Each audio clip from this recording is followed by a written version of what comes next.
Halo teman-teman sekalian. Nah, balik lagi ini part 2 nya masalah buku gitu ya, penyewaan perpustakaan, penyewaan buku komik, cerita silat maupun novel. Ada satu tempat yang kemarin saya lupa nyebut, yaitu di perpustakaan Eka namanya, di daerah Pasar Baru.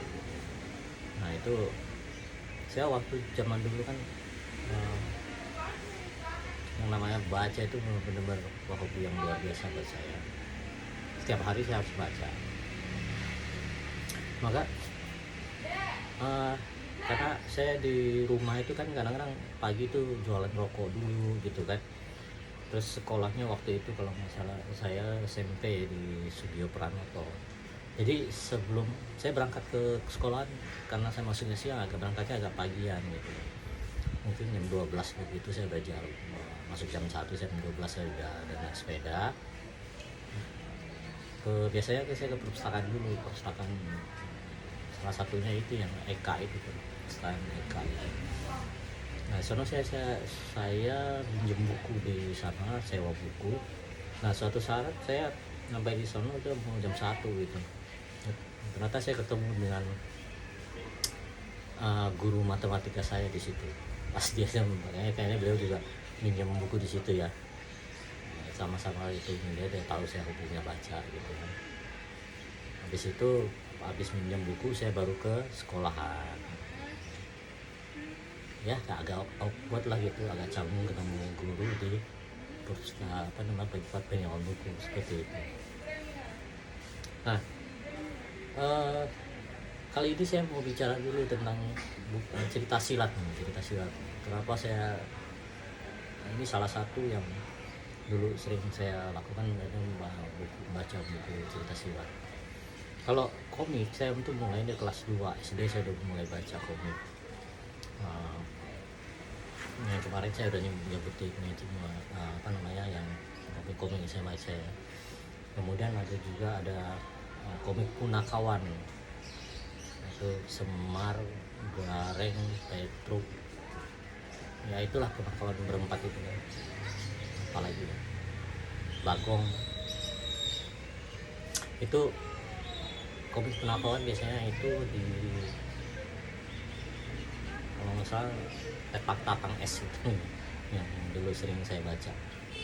Nah, kalau cerita silat itu saya mulai baca di kelas 4 SD. Kelas SD yang saya ingat banget, yang pertama kali karena saya ingat buku bacaan nggak ada, akhirnya saya mulai membaca punya kakak saya yang dia minjem, sehingga saya baca itu karangan Asmaraman S. Kopingho. Kan Kopingho dulu terkenal sekali kan. Saya baca di dunia waktu itu Pendekar Sadis. Itu juga nggak mulai dari buku yang pertama ya gitu ya. Jilid 1 atau jilid keberapa saya mulai baca, dan habis itu saya terus membaca komik Kopingho. Cerita silat Kopingho. Dan Kopingho ini memang sangat kayak ada sihir gitu, kita baca nggak ada selesainya. Sampai saya waktu itu kan sebenarnya ada beberapa penulis komik lain ya, versi lain, saduran dari pengarang terkenal ya, dari Hong Kong, dari Taiwan, dari Cina daratan. Tapi waktu itu saya mulai dari Kopingho ya, saya fokus di Kopingho, semua saya baca. Mau yang super sakti, kemudian Pendekar Tenang Kayu Harum gitu kan, sampai semua. Mungkin saya lebih cepat baca daripada Kopingho nulis, akhirnya kita harus nunggu episode barunya ya. Nah, karena waktu nungguin kan lama tuh, akhirnya saya mulai melirik coba baca yang lain, kayak misalnya cerita silat saduran. Yang paling saya paling terkenal itu adalah Gan KL. Gan KL itu bukunya itu bagus banget, itu tulisannya. Kalau misalnya kalau kita lihat Koping Ho itu kan dia saat penggunaan bahasanya itu kan cukup bagus ya. Kalau yang Saduran itu mungkin karena lebih ke karena mereka bahasa Melayu Cina totok gitu ya. Kita kadang-kadang harus pinter-pinter mengartikan apa yang ditulis gitu kan, karena bahasanya bahasa zaman dulu gitu. Belum lagi kadang-kadang kita dapat buku, misalnya saya dapat bukunya Bu Bengcu. Bu Bengcu ini salah satu penulis favorit juga karena dia banyak menulis cerita, misalnya Sadurannya Cinyung. Nah kalau kita mau cerita silat ada beberapa yang jadi katakanlah penulis yang sangat terkenal. Yang pertama ada Cinyung. Cinyung itu dari ada triloginya seperti Pendekar Raja Wali, Pendekar Pemana dan Raja Wali, kembalinya Sepasang Pendekar Raja Wali, kemudian atau itu Nobunaga. Ini wah itu paling top deh. Kemudian ada Demigod and Semi Devil, itu Tenung Papu. Tenung Papu. Terus ada ini Lana. Itu semua bagus-bagus kayak kalau misalnya punya Cinyung ya. Nah, yang setelah Cinyung yang kedua yang menurut saya sangat bagus itu adalah Kulung. Kulung itu cerita banyak kisah-kisah misteri. Serinya yang terkenal itu Pendekar Empat Alis, Pendekar Harum, Su Liu Xiang. Terus apa lagi ya? Banyak sekali ya, saya sampai lupa itu capsal apa namanya? Itu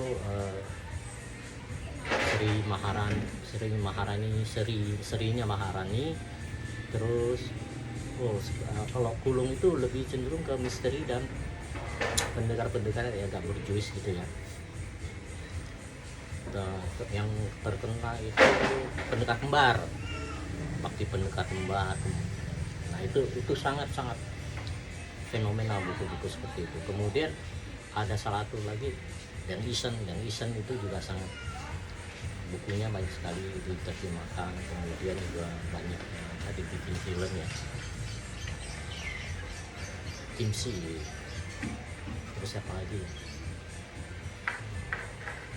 Perjodohan Busuk Kumala itu juga semua sangat terkenal pada zamannya. Bahkan mungkin kalau untuk di Indonesia ada beberapa orang yang membuat komiknya itu, komik silatnya berdasarkan dari cerita mereka itu. Kayak misalnya Pendekar Kusta itu dari Yang Isen, serinya Kimsi. Kemudian ada satu lagi itu yang menulis buku Hidden Dragon dan Coaching Tiger Hidden Dragon, yaitu pernah dibikin film juga. Itu serinya Limupai atau Limupai. Itu kalau bahasa kita Hokkiennya ya, kan banyak kan menggunakan istilah Hokkien. Limupai itu yang nulis itu Wang Tulu. Jadi itu ada serinya juga. Nah saya juga baca. Kalau dulu itu kan kalau kita baca di buku-buku yang jadi itu kan kita kadang-kadang itu kita akan melihat satu perubahan dari segi gaya bahasa. Terutama sih kalau zaman dulu itu ejaan bahasa Indonesia yang lama itu masih menggunakan ejaan misalnya huruf O sama E dibacanya U ya kan. Kemudian DJ itu J, kalau J itu sama dengan huruf Y. Jadi kalau anak-anak sekarang mungkin nggak melihat itu agak aneh ya begitu ya. TJ sama dengan C, misalnya cincin ya, TJIN itu cincin. Kalau sekarang kan dengan CIN gitu aja ya, seperti itu. Terus setelah saya mulai membaca karangan-karangan itu karangan-karangan apa yang dari saduran itu. Nah, saya tuh mulai mengenal itu misalnya penulis yang penyadur Indonesia itu yang kalah itu ya. Satu yang terkenal sekali Gan KL itu Gankok dia. Itu kalau nggak salah orangnya dari di Semarang. Itu setiap kali dia terbit pasti saya baca. Karena dia satu bahasanya bagus, yang kedua juga ceritanya sangat bagus. Yang kedua itu Chan Ingjo, Bapak Chan Ingjo ini juga dia banyak menunjukkan buku-bukunya Kulu. Jadi diksi bahasanya itu sangat bagus. Saya paling demen. Kemudian ada siapa lagi ya? Selain NKL, Chan Ingjo, Chan Ide, SD Leong, Sinjak Leong itu juga bagus. Pendekar bodoh, pendekar ini. Terus apa ya? Yang OKT, Ong Tim Tiang disebut OKT. Bapak apa namanya OKT ini mungkin zamannya masih lebih tua dibanding zamannya Gang KL gitu ya, dan banyak bahasanya ya itu masih pakai ejaan lama gitu kan.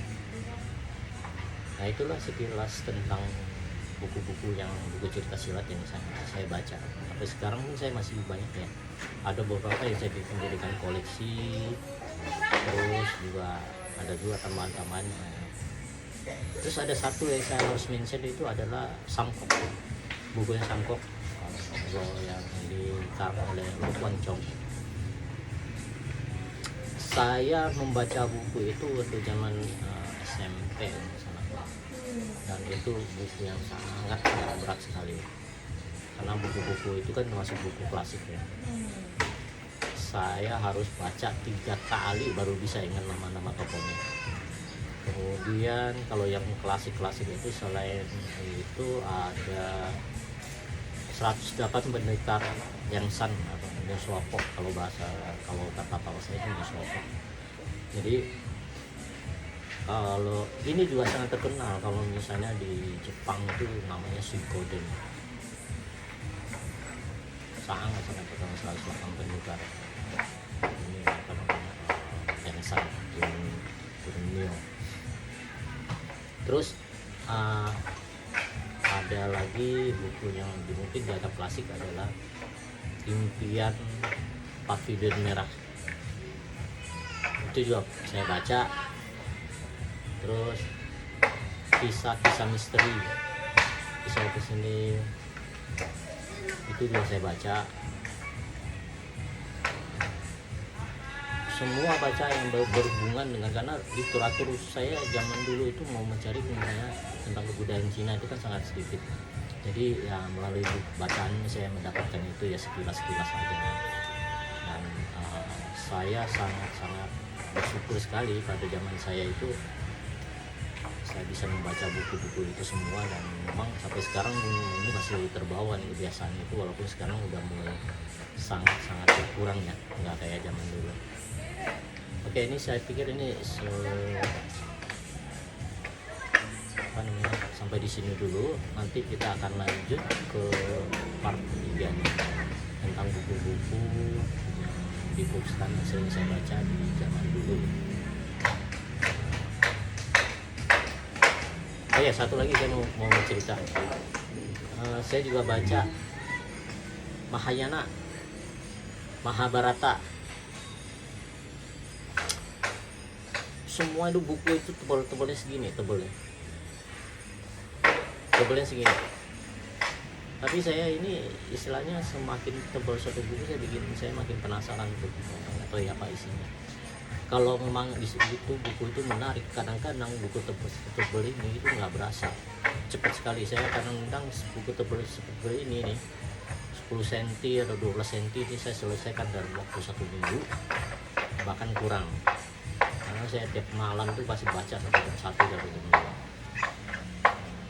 Oke, saya pikir sampai ini dulu supaya videonya nggak terlalu panjang. Kita nanti akan bahas lagi tentang buku lagi di part 3 ya. Oke.